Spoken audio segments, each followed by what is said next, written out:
Chapter 6 है physics 9th, उसके हिसाबी सवाल न्यूमेरिकल जिनको कहते हैं, तो वो हमने करने। पहला सवाल में शुरू करने लगूँ। उर्दू मीडियम में 40 न्यूटन वजन से एक स्प्रिंग 20 मिलीमीटर खींच जाता है, इसका स्प्रिंग कांस्टेंट मालूम करें। अगर एक जिस्म इसी स्प्रिंग में 16 मिलीमीटर खिंचाव पैदा करे तो इस जिस्म का वजन क्या होगा।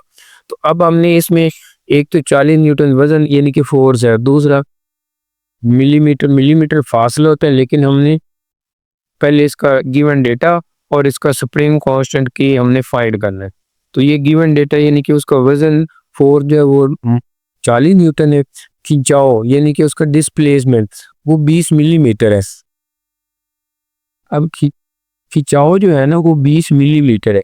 अब ये देखना है कि ऐसे यूनिट हमने सारे लेने, ये न्यूटन है ना, इसी तरह ये मिलीमीटर, तो इसको भी मीटर में कन्वर्ट करना है। कैसे? इसको नीचे 1000 पे डिवाइड कर दें फिर भी ठीक है, या इसको 20 क्रॉस 10 की पावर -3 इससे मल्टीप्लाई करते, ये 1000 पे डिवाइड, बात एक ही है। तो ये मिलीमीटर किस में चेंज हो जाएंगे? मीटर में। ये याद रखना है कि इस तरह के अक्सर क्वेश्चन आते हैं जिनमें उनका यूनिट सेम करना होता है, यानी कि ऐसे यूनिट करना होता है, सिस्टम ऑफ इंटरनेशनल। तो ये मिलीमीटर के पहले मैंने मीटर बनाया। अब इसका पहला हिस्सा ये था कि स्प्रिंग कांस्टेंट के फाइंड करना है, लेकिन वो फिर आगे जो दूसरा उसने कहा था कि अगर उसी में खिंचाव या 16 मिलीमीटर बन जाए तो इसमें भी उसी तरह 16 क्रॉस 10 की पावर -3 ये भी मीटर बन जाएगा। अब इसका वजन मालूम करना है, तो इसका पहला पार्ट आप स्प्रिंग कांस्टेंट, तो ये हमने जो पढ़ा है ना हुक्स लॉ, उसमें ये पहला पार्ट ए में करता हूँ कि उसमें हमने स्प्रिंग कांस्टेंट के मालूम करना है। तो F = kx होता है। तो k हमने जब फाइंड करना हो तो k = F/x। तो F की वैल्यू हमारे पास ये 40 न्यूटन गिवन है, ये गिवन डेटा में, और x जो है वो 20 क्रॉस 10 की पावर -3। तो अब ये 0 से 0 काट दो, तो ये 2 क्रॉस 10 की पावर -3 ऊपर जाके 3 बन जाएगा, और इसका यूनिट भी साल में लिखना न्यूटन पर मीटर। तो ये पहला पार्ट हमारा के स्प्रिंग कांस्टेंट आया। अब दूसरा पार्ट ये कि उसमें खिंचाव जो है ना वो x वो कितना है 16 मिलीमीटर या 16 × 10 की पावर -3। तो अब हमने वजन फोर्स यानी कि F बराबर है या W बराबर है वो मालूम करना है, तो वो होता है kx। अब k की वैल्यू ये जो उसने कहा है स्प्रिंग हुई है, तो उसका स्प्रिंग कांस्टेंट वही होगा, तो यानी कि 2 क्रॉस 10 की पावर 3 ये स्प्रिंग कांस्टेंट है, क्रॉस आगे x। अब उसने कहा है कि x उसकी लंबाई जो है वो 16 × 10 की पावर -3, 16 × 10 की पावर -3। तो अब ये 10 की पावर 3 और 10 की पावर -3 ये कैंसिल हो जाएंगे, तो सिर्फ 16 दूने 32 न्यूटन इसका आंसर है। ये वैसे भी ये 10 की पावर 3 -3 तो 10 की पावर 0 उसका आंसर 1 होता है, 1 को मल्टीप्लाई करे तो ये रफ अमल है, या वैसे काट दे तो ये दूसरा पार्ट भी इसको हो जाए। क्वेश्चन नंबर 2 है 5 लीटर दूध का मास 405 kg, इसकी डेंसिटी SI यूनिट में मालूम करें। अब SI यूनिट जब उसने कहा है ना तो उसका मतलब है किलोग्राम पर मीटर क्यूब, उसकी डेंसिटी भी मालूम करनी। अब जो गिवन डेटा है वो 5 लीटर है, बस इसको याद रखने, गिवन डेटा 5 लीटर, इसका मतलब ये हुजम है। तो इस 5 लीटर को भी हमने क्या करना है यानी कि मीटर में, क्योंकि किलोग्राम पर मीटर। अब ये जो 5 लीटर ना उसने कहा था SI यूनिट में, तो किलोग्राम पर मीटर क्यूब, तो इसको मीटर क्यूब में चेंज करना है। तो इसको 5 को 1000 पे डिवाइड कर दें या ज़रब 10 की पावर -3 से मल्टीप्लाई करने, बात एक ही होती है। तो ये मीटर क्यूब बन जाएगी, इसका मतलब 5 × 10 की पावर -3 ये मीटर क्यूब बन गया। यानी कि ये पहले लीटर में था उसको मीटर क्यूब, क्योंकि उसने कहा था SI यूनिट, तो और मास ने 4.5 kg। अब डेंसिटी को रो से भी ज़ाहिर करते हैं और डेंसिटी को D से भी ये बुक में ज़ाहिर कर रहे हैं। तो अब डेंसिटी का फार्मूला जो होता है ना D = m/v। तो m हमारे पास ये 4.5 है, इनके सिर्फ वैल्यूज पुट करनी है, और नीचे ये 5 × 10 की पावर -3 आ जाएगा। अब ये तो 10 की पावर -3 10 की पावर 3 बन जाएगा, लेकिन ये 4.5 को जब 5 पे डिवाइड करेंगे तो वो 0.9 कैलकुलेटर यूज करना है, यानी कि 4.5 डिवाइडेड बाई 5। तो ये क्या आ जाएगा, ये मैं कैलकुलेटर यूज कर रहा हूँ कि 4.5 ये 4.5 डिवाइडेड बाई 5, तो ये इसका आंसर 0.9 आ। तो वो मैंने 0.9 लिखा है। अब इसका यूनिट क्या बनेगा, एसआई यूनिट, यानी कि ये हमारा आंसर है डेंसिटी का 0.9 क्रॉस 10 की पावर 3 किलोग्राम पर मीटर क्यूब। तो ये आंसर। क्वेश्चन नंबर 4 है, एक ब्लॉक की डेंसिटी 8 क्रॉस 10 की पावर 3 किलोग्राम पर मीटर और वजन 60 सेंटीमीटर क्यूब है, इसका मास में। इस तरह के सवाल इंपॉर्टेंट होते हैं क्योंकि इसमें यूनिट किलोग्राम पर मीटर क्यूब है, इसमें सेंटीमीटर क्यूब है, यानी कि इनके यूनिट पहले सेम करने होते हैं और ऐसा यूनिट। अब दो चीजें गिवन है, एक डेंसिटी और एक वजन यानी कि वॉल्यूम। तो हमने मास फाइंड करना है, ये डेंसिटी में गिवन है 8 क्रॉस 10 की पावर 3 और वॉल्यूम यानी कि हुजम जो है वो 60 सेंटीमीटर क्यूब है। तो अब इस सेंटीमीटर क्यूब को भी हमने क्या करना है मीटर क्यूब में। तो ये चूंकि क्यूब है ना, तो एक दफा यानी कि बटा 100 करेंगे तो 1 मीटर क्यूब, फिर 100 करेंगे, फिर 3 दफा 100 को डिवाइड करेंगे तो फिर ये मीटर क्यूब में चेंज होगा। तो अब ये बेशक ये एक 0 इससे काट देते हैं, बाकी जो 6/10 के ऊपर ये 1 2 3 4 5 10 के ऊपर 5 बन जाएगा। इसको हम लिख लेंगे 6 ज़रब 10 की पावर -5। अब ये इसका मीटर क्यूब हुजम बना है। अब हमने ये मास फार्मूला हमारे पास वही है, डेंसिटी यानी कि रो या डी बराबर m/v। अब रो की बजाय यानी कि डेंसिटी को हमने, लेकिन हमने मास मालूम करना है तो इसी फार्मूला को हम बना सकते हैं m = रो क्रॉस v, यानी कि ये फार्मूला बन जाएगा। अब रो की वैल्यू यानी कि डेंसिटी की वैल्यू है 8 क्रॉस 10 की पावर 3 किलोग्राम पर मीटर क्यूब और इसकी वैल्यू 6 क्रॉस 10 की पावर -5 मीटर क्यूब। तो ये 8 को 6 से मल्टीप्लाई करें तो 48 बन जाएगा और 10 की पावर 3 और 10 की पावर -5 तो 10 की पावर -2 बन जाएगा। अब इसको 10 की पावर -2 का मतलब है कि ये सेंटीमीटर, अगर वैसे इसको पॉइंट में लिखना है तो इसको बटा 100 कर देंगे तो 48/100। अब इसका यानी कि 0 पॉइंट डिवाइड करेंगे 0.48 kg इसका मैस आ जाएगा जो हमने फाइंड करना था।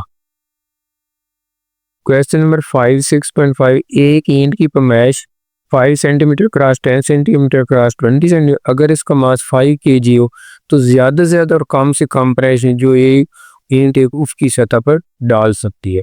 तो अभी हम यानी कि हमने ये देखा है कि प्रेशर जो होता है ना, प्रेशर का फार्मूला वो हमें पता होना चाहिए कि प्रेशर का फार्मूला होता है P = F/A। अगर एरिया ज्यादा होगा तो प्रेशर कम होगा, अगर एरिया कम होगा तो प्रेशर ज्यादा होगा। तो अब इसमें ईंट जो है वो उसकी सतह में, अब अगर हमने P1 ज्यादा प्रेशर मालूम करना है तो कम एरिया यानी कि ये 5 सेंटीमीटर क्रॉस 10 सेंटीमीटर, तो ये हम A1 ऐसे फाइंड करते हैं 5 सेंटीमीटर क्रॉस 10 सेंटीमीटर। अब ये दोनों सेंटीमीटर है तो दूसरा 5 kg ऐसा यूनिट है, तो इसको भी पहले मीटर में कैसे कन्वर्ट करना है, 5 के ऊपर भी 100 को डिवाइड कर दो और ये मीटर बन जाएंगे। अगले स्टेप में करते हैं 5 क्रॉस 10 और ये इसका 100 इसके नीचे भी और इसके नीचे भी, तो ये जो है 0 कट जाएगी तो ये अब मीटर स्क्वायर बन जाएगा इसका एरिया। तो ये 5 और कितना बनेगा 5 क्रॉस 10 की पावर -3 मीटर क्यूब, ये इसका एरिया है। अब इसका यानी कि ये क्योंकि ये कम एरिया था इसलिए अब इसका प्रेशर ज्यादा होगा, वो P1 = F/A।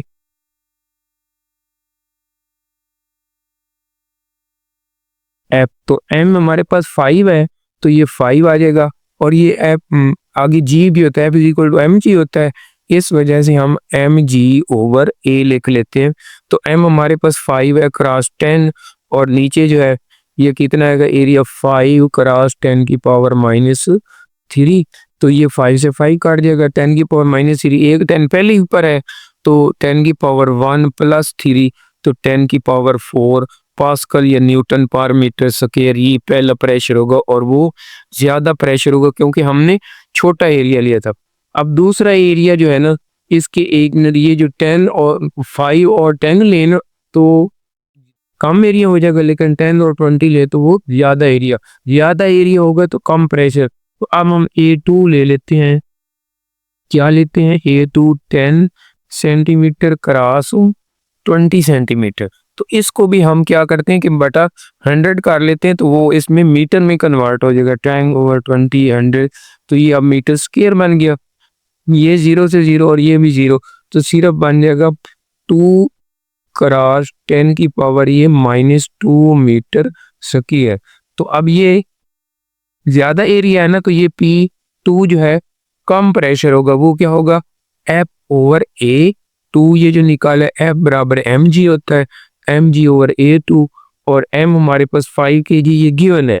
क्रॉस g की वैल्यू 10 होती है, a की है 2 क्रॉस 10 की पावर -2, तो ये 2 5 10, तो 5 5 25, 25 क्रॉस 10 की पावर 2, ये पास्कल या न्यूटन पर मीटर स्क्वायर, दोनों इसके यूनिट ठीक है। न्यूटन पर मीटर स्क्वायर भी या 2500 भी इसको लिख सकते हैं। पास्कल मैंने कहा पास्कल भी इसका यूनिट है और न्यूटन पर मीटर स्क्वायर भी इसका यूनिट है। तो ये प्रेशर जो होगा ये कम प्रेशर होगा, यानी कि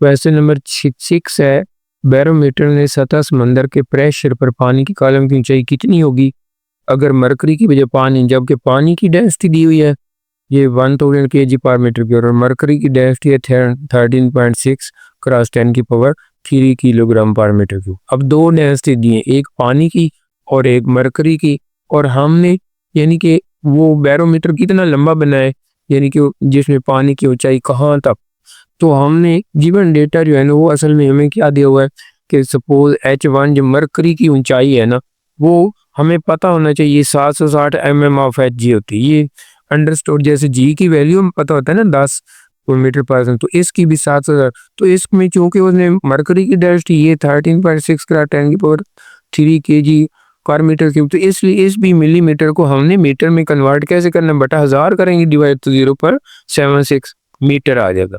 यानी कि ये इसकी बुलंदी जो है पहले मरकरी की ऊंचाई जो है कि बैरोमीटर में वो कितनी थी 760 mm ऑफ Hg, यानी कि ये अंडरस्टूड है।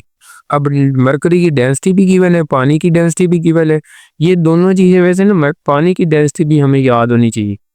तो पानी की बुलंदी यानी कि बैरोमीटर में कितनी पानी की बुलंदी हो प्रेशर, तो फिर वो बैरोमीटर बनेगा। अब हमारे पास प्रेशर का फार्मूला क्या होता है, P बराबर है रो जी एच। ये मायात में जो प्रेशर होता है उसका फार्मूला क्या, P pressure, rho density, G gravitational acceleration और H उसकी बुलंदी। तो एक हमने रो 1 H1 ये जो है मरकरी के लिए, तो इसका मतलब है कि रो 1 GH1 इक्वल होना चाहिए रो 2 GH2, यानी कि ये H2 पानी की बुलंदी हमने फाइंड करनी है, रो 2 पानी की डेंसिटी गिवन है, मरकरी की डेंसिटी गिवन है, H1 की बुलंदी भी हमें 0.76 गिवन है। तो अब ये दोनों साइड पे जो जी है इसकी वैल्यू तो 10 होनी है, तो इसलिए जी से मैं जी काट देता हूँ क्योंकि इनकी वैल्यू सेम है। अब मैंने H2 फाइंड करना है, तो ये H2 जो है इसको अगर इधर ही लिखना है तो ये रो 1 H1 ओवर ये रो 2, तो ये फार्मूला हमारा बन जाएगा। तो अब बस मैं सिर्फ इसको H2 को इधर लिख देता हूँ और ये रो 1 H1 ओवर रो 2 इनकी वैल्यू, रो 1 जो है वो मरकरी की डेंसिटी ये गिवन है 13.6 क्रॉस 10 की पावर 3। अब H1 मरकरी की कॉलम की ऊंचाई वो 0.76 है, और नीचे जो रो 2 यानी कि वाटर की डेंसिटी वो 1000 kg पर, तो ये भी 10 की पावर 3 और 1000 ये दोनों जो है ये सेम है, तो इनको काट देते हैं। अब हमने सिर्फ 13.6 0.76 इसको कैलकुलेटर यूज करना है और मल्टीप्लाई कर देना है, तो ये 10.33 आ जाएगा। तो मैं इसको सिर्फ 10.3 ये H2 आएगा और ये मीटर होगा। ये भी बाज़ औक़ात सवाल पहले ये भी होता था कि पानी की बैरोमीटर की लंबाई 10 मीटर से ज़्यादा यानी कि कमरे से भी ऊंचा बैरोमीटर, तो इसलिए वो मुनासिब नहीं होता, तो लिहाजा पानी की बुलंदी बैरोमीटर में 10.3 मीटर जाएगी। 6.7 फर्म करें कि एक कार के हाइड्रोलिक ब्रेक सिस्टम में 5 सेंटीमीटर स्क्वायर अर्जी रकबा के पिस्टन पर 500 न्यूटन की फोर्स मुद्दत लगाई जाती है। ब्रेक ऑयल में कितना प्रेशर मुंतकिल होगा, एक दूसरे पिस्टन जिसका अर्जी रकबा 20 सेंटीमीटर स्क्वायर हो कितनी फोर्स अमल करेगी। अब ये एक छोटा पिस्टन है जो ब्रेक लगाता है, उसका रकबा एच स्मॉल से हमने तैयार करना 5 सेंटीमीटर के, और वो जो फोर्स लगा रहा है वो 500 न्यूटन। अब ये देखिए ऐसा यूनिट है, तो इसको भी हमने पहले ही इसको यानी कि मीटर में चेंज करना है, तो मीटर स्क्वायर में 2 दफ़ा 100 करेंगे डिवाइड, तो उसको डायरेक्ट में लेकर हूँ 10⁻⁴ यानी कि 5 यानी कि बटा 100 फिर 100 क्योंकि सेंटीमीटर। तो अब ये क्या बन गया, मीटर स्क्वायर बन गया, यानी कि ये एरिया पहले 5 सेंटीमीटर स्क्वायर, ये 5 क्रॉस 10⁻⁴ मीटर स्क्वायर बन गए। अब जो है अब एक दूसरा पिस्टन है जिसका अर्जी रकबा बड़ा है, ज्यादा है, तो ए इसका 20 सेंटीमीटर स्क्वायर, एरिया बड़ा है इसलिए कैपिटल ए से, छोटे वाले को छोटे ए से। तो इसको भी उसी तरह 20 क्रॉस 10⁻⁴ मीटर स्क्वायर, यानी कि ये एक दफा 100 डिवाइड किया फिर दूसरी दफा तो वो 10⁻⁴ ऊपर जाकर -4। अब दूसरे पिस्टन पर 4 मालूम करनी, और ये जो पहला पिस्टन है उसने प्रेशर कितना कन्वर्ट किया, ये मुंतकिल किया। तो पहले हम ये F2 मालूम करते हैं, तो ये F1 बटा ए स्मॉल जो है और F2 बटा कैपिटल ए।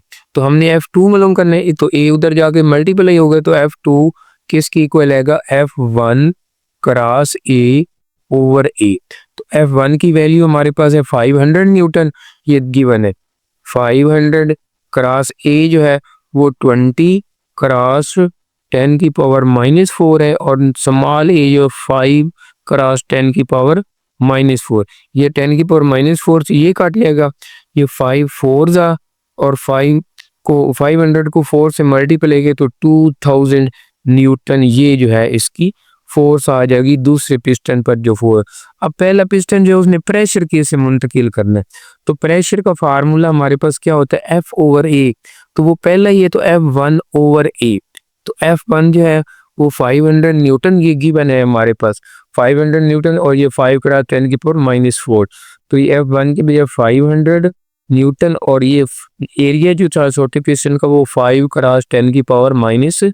तो अब इसको हम बेशक ये 5 1 आओ दे तो 100 बन जाएगा, तो 100 क्रॉस 10⁻⁴ ऊपर जाकर 10⁻+4 ये पास्कल लिख दें या न्यूटन पर मीटर।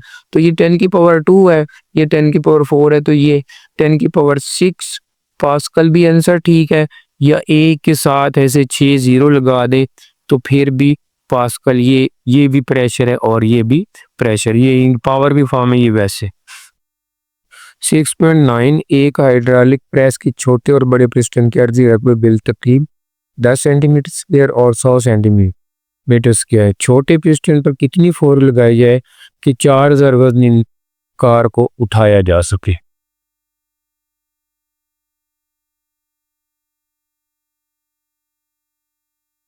गिवन डेटा है ना वो ये है कि दोनों जो पिस्टन है, छोटा पिस्टन है उसका एरिया दिया है 10 सेंटीमीटर स्क्वायर, और बड़े पिस्टन का अर्जी रकबा जो दिया है वो 100 सेंटीमीटर। छोटे पिस्टन पर कितनी फोर्स लगाई जाए यानी कि F1 फाइंड करना है, और वो कार का वजन जो है वो 4000 न्यूटन है।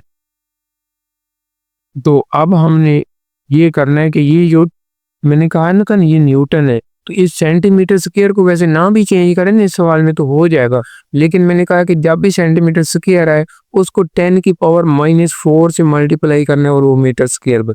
अगर सिर्फ सेंटीमीटर हो तो 10⁻²। अब इस तरह ये 100 है तो इसको भी हमने 100 क्रॉस 10⁻⁴ मीटर स्क्वायर, यानी कि ये भी सेंटीमीटर स्क्वायर को मीटर स्क्वायर में कन्वर्ट किया। तो अब हमारे पास फार्मूला क्या होता है कि जो छोटा पिस्टन है F1/A is equal to F2/A। तो F1 हमारे पास कितना है, F1 हमने फाइंड करना है, तो F1 ऐसे लिख लेंगे और इधर लिखेंगे F2 क्रॉस ये स्मॉल a ओवर ये कैपिटल थे। अब इनकी वैल्यू पुट कर दे, F2 है 4000 न्यूटन और स्मॉल a जो है ये कितने 10 क्रॉस 10⁻⁴ मीटर स्क्वायर, और कैपिटल A कितने 100 क्रॉस 10⁻⁴। तो ये -4 से -4 काट देगा, एक 0 जो है इस 0 से काट जाएगी और एक 0 इस 0 से काट देगा, तो बाकी F1 जो है कितना बचेगा 400 न्यूटन हमारा ये, यानी कि छोटे पिस्टन पर सिर्फ 400 न्यूटन फोर्स लगाई जाएंगे तो वो 4000 न्यूटन वजनी कार को उठा ले।